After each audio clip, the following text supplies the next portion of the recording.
This is Chris Hill and Mark Frisco, and welcome to Get Real with Mark and Chris. Was that the normal intro? It's the normal intro now, I think. Is that what we have? Our production crew told us to do the normal intro. So we jumped in. That's Can we just say normal intro from now on?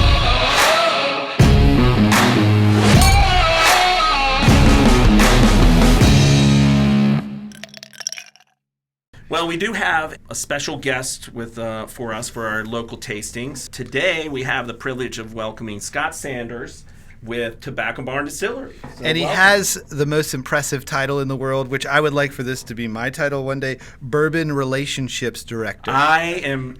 Can we officially make that mine here? I want that name for real. Bourbon Relationships Director. So, Scott, you've got like a very impressive array of alcohol over there, and I'm not going to turn any of it down, just saying. Well, I've got some to pour for you, too. Nice. Okay, so cool. So tell us about Tobacco Barn Distillery. So Tobacco Barn Distillery is three partners, Dan Dawson, Sean Coogan, and myself, and our wives. We grow the corn up in Hollywood, Maryland, on the farm. It's the farm across from Gatton's Barbershop. Wow. We've been down in Hollywood, Leonardtown, right? Yeah. Grow the corn there. We get the rye from the Stoffers, the Mennonites there in Ludlow. So it's all done local here. We do everything on the farm besides growing the corn to mashing, distilling, aging, bottling, everything there. So it's all very local. Everything's in Maryland. Everything's St. Mary's County. That's amazing. Awesome. That's actually really cool. Part of our show is the passion for Southern Maryland and a lot of the great places that we have here, and that's why we're happy to have you here. You guys grow the corn and just do it all there. Yeah, and what a lot of people don't know is that if you've ever heard of Basil Hayden bourbon, it's the caricature on the old Granddad bottle. Yeah. Well, Basil Hayden, there's a branded J.W. Dant, J. Mattingly, Willett, Wathan. All those were real people here in St. Mary's County in the 1700s. Really? So Basil Hayden was born over in St. Clements. His farm was down in Ridge. Wow. So he was making bourbon or whatever the precursors of bourbon were, but it was corn and rye back in the 1700s. And then they, through a bunch of nonsense, they departed in 1785 and went to settle in Pottinger's Creek, Virginia, which is 18 miles south of Bardstown, Kentucky. So as they tell people, that's the sad tale of how Maryland lost the bourbon. Wow. Oh, wow. That's interesting. I never knew. Well, I knew about Basil Hayden and that Basil Hayden was originally from here, but I didn't realize that we had that much whiskey history here in Maryland. Jim Beam's from Frederick. So he got married in Frederick, and then he went over, moved near Basil Hayden. That's amazing. I wonder why everybody ran away. We outlawed Catholicism.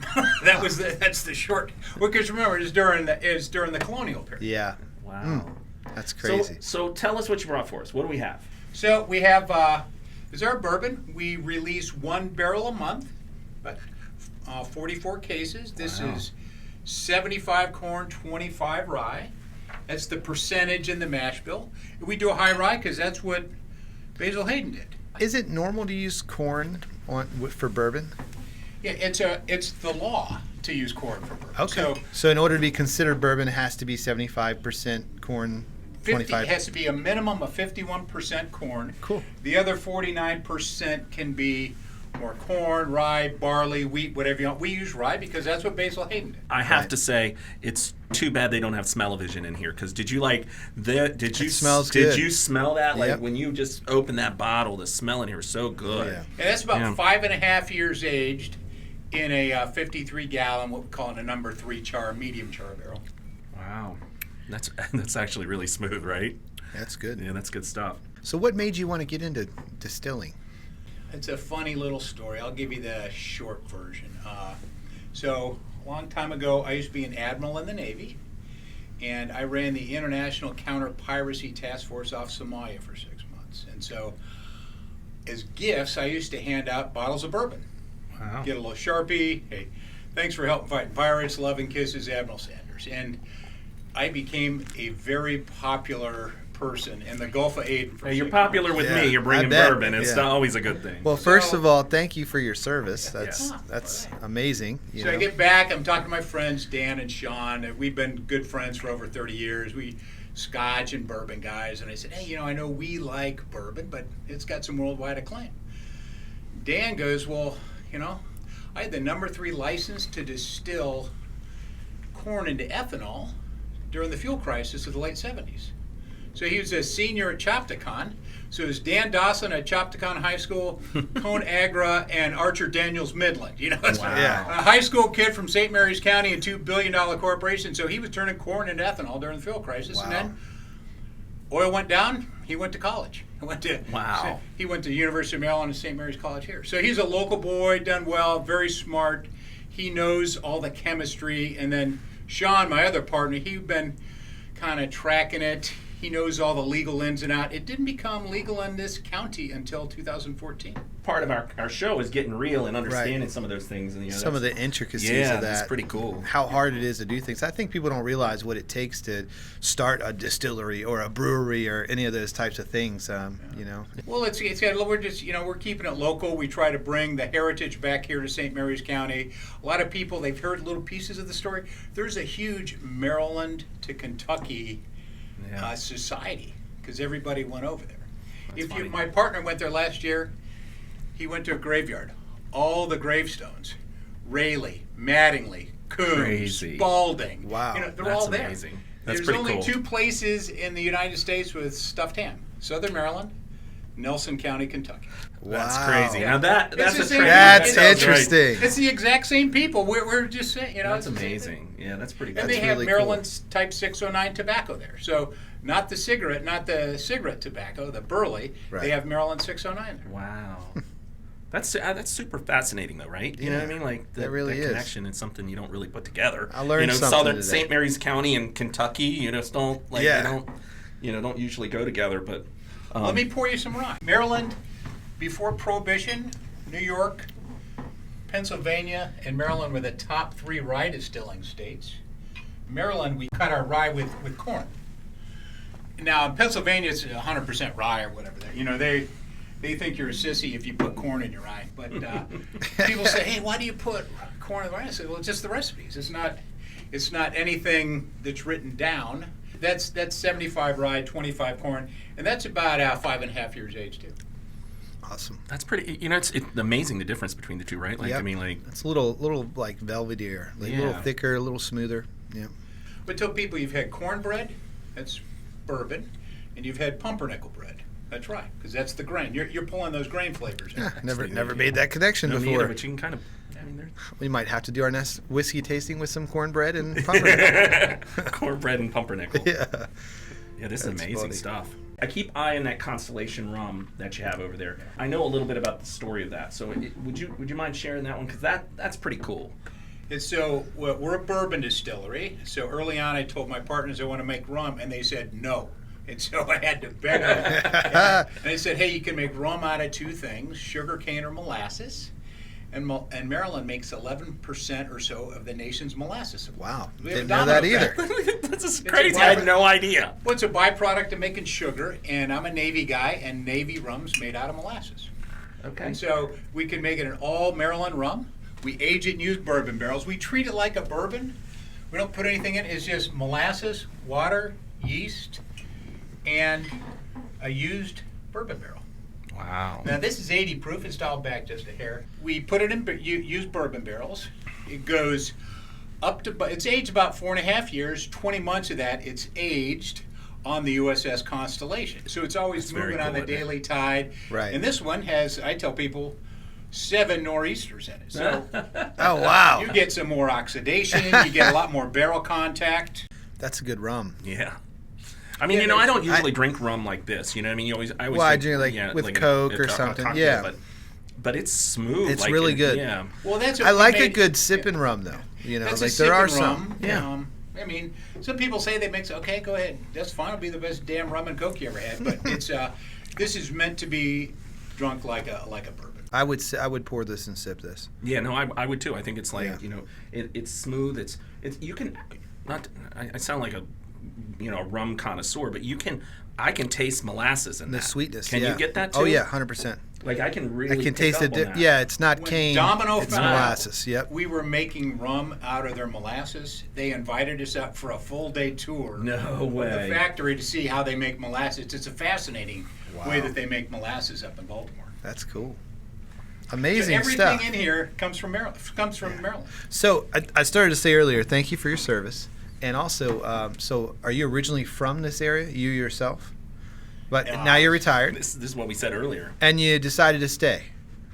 Yeah. Why'd you decide to stay? Because my wife stayed. Oh, okay. That's a good answer. It's an easy decision. That's a good answer. But we were just I've talking. been married 40 years, and I plan on being married 41. Good for you. We were just talking in our previous show about how people tend to come here that are military from outside the area, and they stay. They retire and stay here because they like the area. So It's a beautiful area. Yeah, it really is. It's like that's part of what we say here. You know, I mean, you're growing the corn for this bourbon here in St. Mary's County. You're able to do that, and then if you wanted to go out on the boat this afternoon, you could, right? And that's pretty amazing to me, you know? That's what's awesome. Yeah, I really love that. There's so much to do around here. You got water, you got the Leonardtown where there's a little bit more going on there, but then you have farms and a lot of there's people here that have flower farms. There's all sorts of things around here. Yeah, it's pretty. It's a beautiful place. It really is. I tell you, when I was younger, I didn't appreciate it as much. Yeah, me either. So maybe there's still hope for your daughter. Yeah, she'll circle back around. Maybe you never know. Well, my daughter good stuff. Just went to college, and I think she wasn't as committed to Southern Maryland as I am. But, but we talked about that in our previous podcast too. Yeah. Do you have anything else for us? I can make you an old fashioned. That would be fantastic. That one I want cold though. Yeah, that one with ice, preferable. Yeah. So what we can sip on that. Yeah, that's what I'm thinking. Yeah. There's a great product on the market called Proof. It's all the old fashioned mix and bitters, everything in one thing. And so it doesn't take any expertise to do this. All right. That's cool. We'll see how it turns out. I've used Proof before. It's good stuff. I'm a bit of an old-fashioned connoisseur, so me we'll too. see.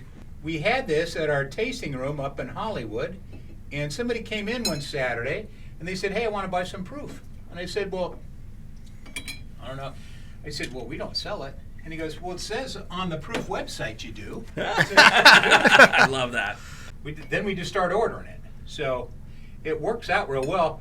We don't really care about having it. In fact, It's a good product to have. I mean, it fits with your stuff. We sell it. That's $25 a bottle. You go on Amazon, it's 32 or 33. Okay. So it's not like we're there to sell bourbon, not sell Proof. He obviously likes you better than me. I'm not saying anything. Yeah. I'm not commenting because it looks just good to me. Scott, well, thank you very much. I can't wait to taste this old fashioned. Now, I don't know if I got the proportions right. Is that close good. enough? That's good. Where can people find you, Scott? They can go to tobaccobarndistillery.com. We work with a lot of local liquor stores around here, so we like having people go there. So if you're up here on 235, there's Blue Wind, Twist, California Liquors, Wildwood Liquors. Wow. All the local places. You got Chiefs down in Tall Timbers. How about in Calvert County? Yeah, that's an ocean away. Yeah. Well, so over in Calvert, we have 3 great stores over there. So we have Nick's of Prince Frederick. In fact, Nick Jr., he's awesome. He's like our 4th customer. Nice. And then we have Pax Wine and Spirits. Okay. Right there in Lusby. And then Portical right over here in Solomons. Nice. Perfect. Yeah. So do you have like a tasting room where people can we come have a hang tasting out? room up in Hollywood. So Okay. as I say, if you want to get a bottle, you can just we go to the store. We like supporting our people who retail it. Oh, the other thing I'll let you know, if you go to Longhorn Steakhouse, they have us. They're the only bar who has us here. That's awesome. Really? Well, they're the one bar, and then Social in Leonardtown. That's where I saw you. Yeah, so Social has us there. They have us by the drink. They'll make you a smoked old-fashioned cocktail, and they have us by the bottle. So they're the do it the drink. So Social is probably one of our biggest people that do not only the cocktails but then the bottles. That may or may not have been where I had the smoked old fashioned before. I'm just saying. Smoked old fashioned is awesome. Yeah, I do love that. That's awesome that the community's supporting you, though. I love this. I mean, I got to tell you, this is great, and I really thank you so much for coming in here. We're part of the tourism piece here too, so people come by there. In fact, if you know where Pier 450 is in South County, that's Peggy. She sent people up our way over the weekend. We sent people down there. Nice. There's Susanna's Watch B&B up in Mechanicsville, up toward that area. She has a a lavender farm and cut flowers. So, and then we work a lot with Port of Leonardtown. We're always working with that. That's Okay. awesome. So can people just come into your tasting just anytime, or like is there hours? Or we ask, it's on the weekends, Saturday and Sunday. We ask people to make a reservation. They don't need one, but it's kind of like a restaurant. If we're full, we're full. Yeah, I get so it. We take 8 at a time. That's awesome. Well, and Chris and I just committed to give tastings to all of our past clients. I know, so I think we're going to be there. So, yeah, and I guess if you may have to open on Friday for you. I guess if you buy or sell a house with us, you'll get a free tasting. I love it. I think that's a done deal. Yeah. Yeah, let's do Easy. that. That's an easy one. Yeah, you sell them a local house, they get to come to the local distillery. That's right. I love it. Yeah. I love it. Well, if there's nothing else, Scott, thank you so much for coming in here. Yeah. This has been amazing. We really appreciate it. I really appreciate it, and it's, the stuff's amazing. You need to if you're not buying from Tobacco Barn Distillery, you need to, for real. You need to go check it out. Check it out. Yep. Try it. It's amazing. Try it for sure. Thank you, Scott. Thank you so much. Hey, appreciate being here. Thanks a lot. Yeah. All right. Well, that was awesome. That was awesome. Cheers, our Mark. glasses got a little taller. I know. It's perspective. That's all it is. What a great, that was background, cool stories, and lots of interesting stuff that we got from him. Let's dive into our new topic. You mentioned one. What are you thinking, Mark? It was interesting because we talked about your daughter going to college and not liking Maryland, right? And we talked about this gentleman that the fact that he stayed here and the place is beautiful. So I just wonder, why do young people not want to stay here? By the way, I was one of those young people. I left here, went to Baltimore City. Before I went to Baltimore City, my plan was to move south to Florida, but then I met a girl in high school. You know how that goes. So you planned on leaving the place? I planned on leaving. Okay. I did not plan on being here long term. I grew up in Calvert, Mark. Did you know that? Oh, I didn't know that. Yeah. That's all right, so stop taking shots at me, Chris. I went to Northern High School, actually. Okay, cool. Class of '88. Yeah. So opposite side of the spectrum, I started my real estate business in St. Mary's. So you probably already knew that, though. Yeah, I did. But yeah. Yeah. So I think that Southern Maryland is a beautiful place, and when I look back and I think about as a kid why I wanted to get out and explore other things, I think that growing up you just don't realize what we have here, or you don't appreciate what we have here. Well, do you think that's here? So this is us getting real, right? Yeah. So do you think that's us here, or do you think that's I think anywhere that you grow up, I think a lot of people, you just want to explore and get out and that's like see a what's thing, out right? there. Like to try and explore the world, right? Yeah. I would agree with that. I will digress on that, and we're talking about getting real again, right? Right. But that part of this is that there's really not a lot of things for that age group, in my opinion, to do here. Right. So that's being, besides local bars. I've thought about this, a lot because they're working on a YMCA here in St. Mary's County and that sort of thing. And part of the conversation has been, what do you want? What do they really want? I don't really understand where. I don't get it. I'm thinking about myself, and those, generations ago now, right? But what did I want to do then, right? Well, for me, I wanted walkable, an area, places where I could hang out with my friends. That's like that new people, I guess. Rural identity crisis that we have, right? So what this conversation made me realize is that I don't know if we're ever going to keep the 18-year-old. But the question really becomes, how do we attract the 23-year-old? Right, to come back. Yes. Right, or to come back, or just to want to live here at that age. It's funny because I think in some of the more rural areas of the area, there's the come back home, that homestead feel, right? There's still a lot of that goes on here, I think. Younger people want to come back and be a part of living, what they had here when they were younger, right? I don't know. I think it's just a thing that we're faced with for probably just normal. I think the real answer is jobs. Yeah, I don't know. Because not everybody wants to be an engineer. Yeah, you're right. That's true. Or support packs. I think it boils down to having an industry where people can thrive in subjects that they actually enjoy. No, that's true. So, and I don't know what the answer is, Well, we have to figure out a way to provide that here in Southern Maryland if we want our kids to want to come back to this area. Granted, I'm a long ways from that, but I'm thinking way ahead, right? No, like I want my 6-year-old to want to come back to this area. No, it's a real problem, I think, for us. And you know, I mean, we talk about, you know, that's one of those, you know, topics that we deal with on the government level too. Is like, you know, how do we inspire jobs that are outside of the normal realm of tax or whatever it is, right? Is it stuff that we can attract people to different career paths that are available here in Southern Maryland, right? Like, I think Charles County has had a big economic development push for like newer creative options because they kind of realize there aren't a lot, right? And so I've seen a lot of that coming from their economic development, you know, stuff there. But there's a lack of. All right, this is me on a soapbox, right? Like, just so we can put it out there. There's a lack of creativity in that economic development platform, right?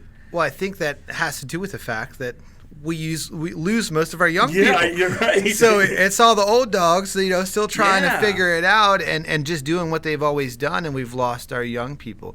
You know, I don't know. I don't know what the answer is, but I feel like we need to build upon what Tobacco Barn is doing, right? Yeah. So the tourism aspect, the fact that this is a great place to not only live but play. I think people should travel here. We need to support our local farms, and we need like our local farms to have the ability to have Airbnbs on their property, right. You know, to attract people into the area. Because if we can grow our farms, our agricultural, use our resources that are outside of, you know, just the regular old businesses that are out there. I mean, we have aquaculture, we have fishing, we have all those things that are fantastic about our area. Why aren't we leveraging that? And better yet, why can't we get some young folks to step into that realm and be creative with it? Yeah, no, I mean, that's a really good point too, because like I just think that creative aspect is just missing right now. And you're right, it's probably the younger generation that we need to say, let's change it up. Change it up. Let's get outside of that box, and you know, throw the box out the window and just see what we can do. We're a long way from that, though, right, Mark? Like, I mean, you've got a lot of old time mentalities, right? Yeah. That need to be broken up, and they need to see the reality is we need to do some different things here. Yeah.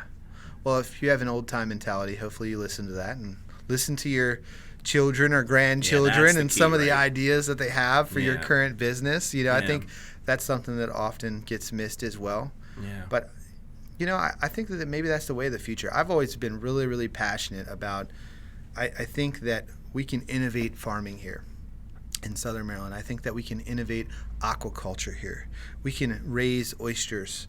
You know, we can farm raise fish. Yeah. Like, there are so many things that we can do within our natural resources in a sustainable manner that we're not tapping into. Yeah, I agree. And I just hope that there's a young person out there that listens to this podcast and is like, you know what? Maybe I can stay here and do some cool stuff. You're the inspirer today, Mark. Hopefully. Like you're inspiring the new generation of creativity and hopefully in real estate and commercial business. Yeah, and I tell you what, I mean, if you're into that and you want to do it, I mean, I'd support you. Yeah, no doubt. You'd support them. Yeah, no doubt. Right? I mean, these businesses need to be able to get off the ground, just like we support, you know, Tobacco Barn and what they're doing. I mean, if we can give them a platform on something like this to boost their business, we'll do it. So yeah, absolutely. I think so.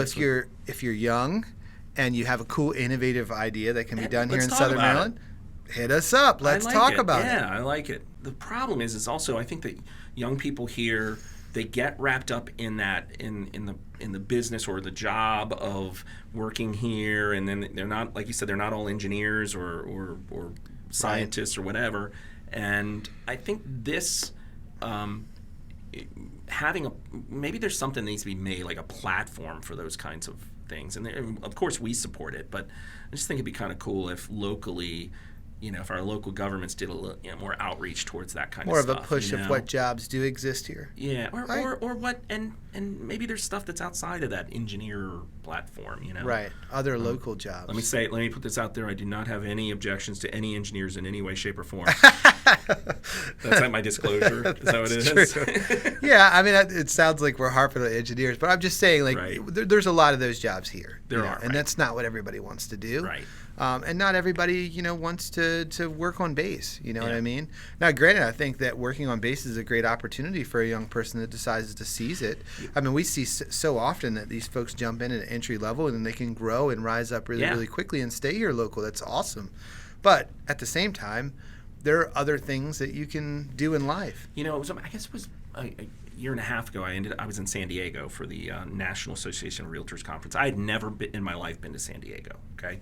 But what I did learn was the diversity of business there, even though they have a similar, area to us, military and the base background, but the diversity of business is just radical. There's young people with creative things and music sectors and things like that we don't, I don't think we have that same ability to explore here, maybe, or we haven't. I mean, don't get me wrong. I mean, there's lots of great local musicians and it takes a lot of population density to support microscopic subjects. That's true. Yeah, that's true. And we're never going to have that here, nor do we necessarily want it here. But I think that there's enough folks here that are passionate about certain things that there's opportunities out there that people are not seizing. So.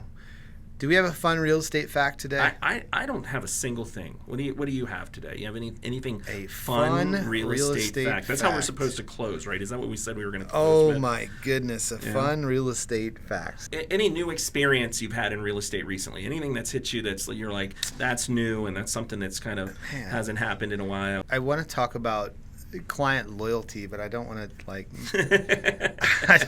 single people out. I get it. But that's something that you've dealt with before, right? Absolutely. We both all the time. I mean, it's like part of the deal, right? And I think that's probably a fun real estate fact is, how quickly that we get traded out for the next guy. Yeah, I mean, it's funny because we do. I think you're again, another similarity. We take it personally, for real. I mean, we want our clients to have the best deal and work hard for them and want to take care of them and do what's right for them. For me, I mean, and I think that we're in agreement with this too. Like, it's never been about the transaction. It's always been about the person and helping them accomplish their goals. And sometimes you deal with folks over an extended period of time. I mean, these things don't. A move doesn't develop in a day or a month. Most often. I mean, it happens occasionally. Occasionally somebody calls and buys a house same day. That's like, whoa, that was really cool. But that's not how it works. It might be what you see on TV, but that's not what we actually do. It happens over time. They do those time clips, right? Right. We're not selling Sunset here, right? It's not like Exactly. But it happens over time. And it happens over conversations that happen over years, sometimes 5 years, 6 years, 7 years. And it's every... Or longer, right? Every couple of months there's a conversation, there's a question about what I should do to my house or, what I should do with this or, should I get pre-qualified? How do I fix my credit? How do I do these different things? And, we're here as a guide and a mentor, and we're taking them all the way through that process. And then, somebody pops into their life and says, hey, I'm so-and-so, I want to be your friend. And they're like, oh, you're my new realtor. I'm like, and it's like, what? I missed out on that. What just happened? Yeah. I mean, it's just like any business, though. We have to communicate with our clients, our friends, our customers on a regular basis, so they don't forget that we're there. And, I mean, and I know we both try to do that diligently for real. But even when you do that. Even when they do that, there's this instances. So that's my fun fact. It's not so fun. It's not even fun. It's kind of depressing, to be honest with you, Mark. What are you trying to do here? Bring us down? No, I'm just trying to say that I feel like I wanted to share that because I feel like from the consumer's perspective, you don't really understand that side of things. Maybe. You don't really understand what it looks like to us. Yeah. And to us, it is, advice and conversations that happen over years worth of time that we're pouring in, and we're making an investment that, obviously one day we're going to do some business, and that's what provides for our family. It's not the root of what we do, right? But ultimately, it is what supports us in our lives. So no, I do know, and it's funny. It's like we both feed our families by selling real estate. That's what we do. Yep. Right. And we don't get a regular paycheck. Nope. Every Friday. We don't get a paycheck. If we don't get out here and do our jobs, we don't get paid. A lot of people don't know that. I know there's some real estate companies that do that, right? But right. It's that's not the way we work. I hear what you're saying. I was hoping you were gonna have some funny fact that 5 out of 10 buyers drink bourbon from whatever. That's probably a fact. I can tell you more real estate agents drink it than especially after the market that we're coming off of. That's probably a fact. Buyers did not have it easy. It was not fun. You know. So right. But I guess a more fun fact, what we talked about in the last episode, that the market's changed, things are different, and for buyers that are out there, it's more fun for you right now than it is necessarily for some sellers. I think we still have some inventory crises, right? So there's still not as many available for them, but I think it's coming, and then and the rates are still good. I mean, they're not as phenomenal as they were. What is the biggest difference in your opinion of the real estate market right now today than it was 6 months ago? Inventory probably was a dramatic problem, but rates were good too. I think it was just I hate this analogy. It always drives me crazy, but that perfect storm of great rates and low inventory, and sellers put a house on the market and everybody knew the rates were going to go up. Right, 57 offers in 5 hours, and they're selling for 20% over list. I mean, our market's still up. I saw the numbers still up a ton. Yeah, I mean, we even in July. I think July we were up 12-14%. Right. You know what I mean? That's 12%. Pretty amazing. We would go What's really 5 years interesting, ago, Mark, what would we go in a year? It was probably about the same number. Maybe 10 or 12%, right, in a year? Yeah. Something like that? Yeah. Now we got it year over year in a month. We were lucky to see month to month. 3 to 5%. We were up 30% at one point. Wow, 30% of the marketplace. Think about that. But that's what's interesting, is that the needle has moved backwards year over year.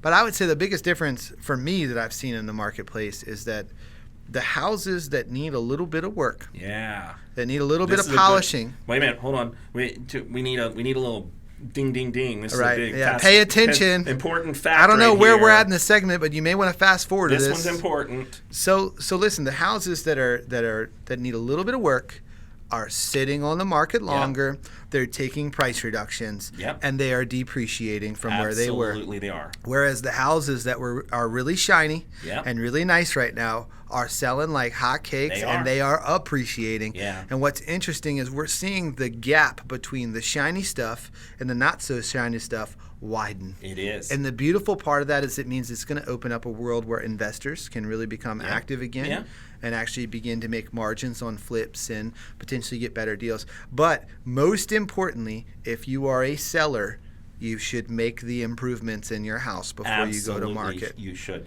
It's interesting. While you did that, I kind of scanned because I pulled up stats for June 22 and July 22, right? So the days on the market, really not a big change in July. It's 16, and in June it was 12 days on the market, right? So that's pretty. Think about that for a second, right? But it doesn't seem like a lot, but it's actually a lot. But imagine that next month and the next month accumulating that many. But what was fascinating to me was in July there was one house in St. Mary's County. This, by the way, these are St. Mary's County numbers, not Calvert and Charles. That's fine. They're all similar. Yeah. But so there was one unit in July that sold that was on the market 180 to 360 days. Yep. Okay. So, and of course in June, not so many. Right? What's really interesting see that happening is if you look at the standing active inventory and the days on market for the standing are you going to pull that up right now? I was looking. Okay, pull it up. I'm curious to see it. So active listings. But if you look at it, there's a stark difference between what is active on the market versus what is under contract versus what is sold. Yeah. So if you look at the sold days on market probably went from 12 to 16. It did. Under contract days on market is probably in the mid-20s. I don't have that. And if I had to guess that the active days on market is probably close to 50. Probably close to 50. And that's the change that we're seeing in the market. And if you look at the stuff that's sitting, it's the stuff that's not shiny. If you're thinking about selling, now's the time. If you're thinking about selling in 2 years from now or 3 years from now, let's get together and start talking about what you need to do to get your house ready for sale. Because that's what I tell everybody. I'm telling you, it matters right now. You got to have a plan. Yeah. You got to have a plan. Yeah, no doubt. And you don't want to call when you see a house that you like and say, hey, I'm ready to buy it. And if you don't have a plan, then you're not going to be ready. Yeah. So hopefully we didn't put you to sleep. I know. Put you to sleep. That was supposed to be our fun fact for real estate. But I think, I'm sorry. It's okay. It's okay. Depressing data for real estate. That's what it needs to be, not fun right? facts. But, I guess with that, we'll close you out and let you know, thank you for listening. And again, you know where to find us. Where can they find us, Mark? You can find us on thebaynut.com/podcast or on the podcast tab. Yes. Or you can find us on Facebook, at the Baynet's Facebook page. And, of course, you can find us on Spotify. And YouTube, Mark. And YouTube. Is this going to be the running joke? Every week I'm going to miss one of the options. Yes, I had to pull them up. For the record, there's no screen in front of me. I don't have any notes. I did it because I just wanted to have something in front of me. But I'm just kidding. Well, with that, thank you guys for listening. This has been Get Real with Mark and Chris, and we'll talk to you next week. It's been real fun. Yeah. Yeah. See ya. Awesome. See ya.